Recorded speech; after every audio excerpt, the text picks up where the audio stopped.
السلام عليكم فراشاتي، مرحبا بكم في قناتي رحمة كوزين الوصفات. ان شاء الله تكونوا لاباس وصحتكم مليحه.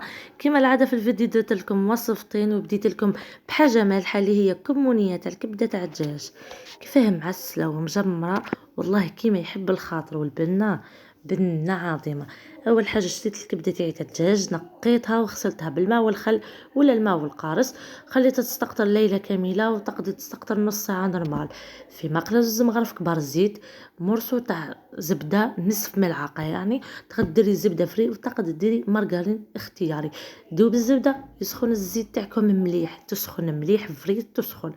حطي الكبده تاعك، خلاها كل واحده على جهتها كبدتها وما تحركوها لا والو، يتحمروا من الجهتين نحيهم. كشتي كده تحمر جهه قلبي وخلاها يتحمر جهه رغم بعد نحيهم. تبقاوش تخلطوا اي تتهرى الكبده وهاك ما تجيناش لكم منيه حبه على حبه. يبقى خليوها تسخنوا المقله تاعكم مليح ونحيو وحطوا الكبده تاعكم تتحمر من جهتين نحيوها. في نفس المقله تاعي حطيت الدرسه تاعي اللي فيها واش 4 سنيات ثوم، مغرفه صغيره هريسه، مغرفه صغيره طماطم مصبره، التوابل ملح فلفل كحل عكري حار وحلو، شويه راس الحانوت، عندك قزبر والكمون والتبلو كرويه. هادو ما 3 لازم يكونوا حاضرين. رح ديري في المهرس مليح، حطها تتقلى مليح مع الزيت هذاك تاع الكبده. زيدي حطي حبه طماطم كبيره مرابيه وحطها كيف كيف هذا تتقلى مع التوابل الدرسه تاعي ونفس المقله تاع الكبده. زيد حطيت الكبده تاعي شويه هكا 2 دقائق، نص كاس ما، خليتها تتجمر 1 3 دقائق وطفيت. خليو فيها لاصوص شويه. في الاخر كي طفيت من درت 2 مغارف كبار خل، كميه من المعدنوس والدبشه. انا حطيت معدوس هنا وزينت بالدبشه، ودرت زاده كميه من الزيتون هذا اللي كان عندنا في الدار المرقد هذاك الصغيرون. تقدري ديري زيتون اخضر، تقدري تنحى اخضر اختياري. نحكي لكم هذيك معصره قارص واحد البنه، والله مجمره كما يحب الخاطر. نروحوا لحاجه حلوه اللي هي تحليه كوس الكراميل مع البن. ما نحكي لكمش هذيك البنه تاع لي فيغين هادم، والله بنان لدرجه ما تصوروش. ديما كل ما ندير لهم تحليه تاع الكراميل يا ما يكملوهاش يا يخليوها خاطر حلوه ياسر. من المره هذه والله ما هي حلوه، كملت التصوير من كلاوها من. واش نحتاجو؟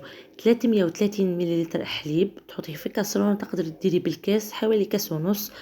مغرف كبيره ومعمره انشاء اللي يكون مغربل. فلان نواره ذوق الكراميل، نواره لازم يكون حاضر في الدار في رمضان، سخط في رمضان ديما نواره. نخلطه مليح، نحطها فوق النار على نار متوسطه مع التحريك المستمر.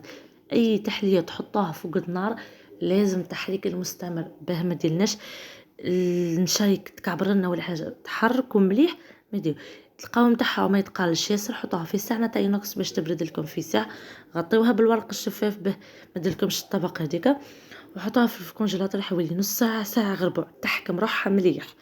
حطوها في صحنه مع واحده بتي سويس، هذه راح تنقص لنا الحلاوه وتعطاها بنه روعه. زدت هذا فلان هدايا تاع الكراميل، حطيته كامل وزدت له نفسها شونتي، وبديت نطلع بالباطور مليح حتى القوام تاعها ضعف ولا لي ليس، ولا تولي ليس تماما ويضعف الحجم تاعها. ما نحكي لكمش والله واحد الريحه تاع الكراميل تفوح، روعه روعه روعه. شوك فيه ليس. حطيتها في بوش وخليتها 10 دقائق في الفريجيدير. اي تحليه كي تطلعوها ولا حتى الشونتي حطوها في بوش ولا دخلوها طول ترتاح وما مش تحكم القوام تاعها 10 دقائق.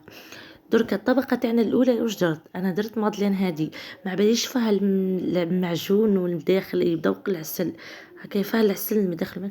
واش درت هنايا باش ما تجينيش حلوه ياسر؟ جبت شويه مكسرات شويه قاطو كان عندي من قبل، تفتفتو بيديا بركه وخلطته معاهم هكا، راح الحلاوه تاعها تاع المادلين هذه تنقص. اذا انتم شيتو مادلين بلا فيها حتى مدخلنا ما ديروها، تقدروا ديروا جينواس في الدار، تقدروا تبدلوا اختياري. مي مننصحكمش ترحيوا الحاجه تفتفاها برك. درت هكا مغرف ونص تاع طبقه اولى وشمختها شويه بالحليب.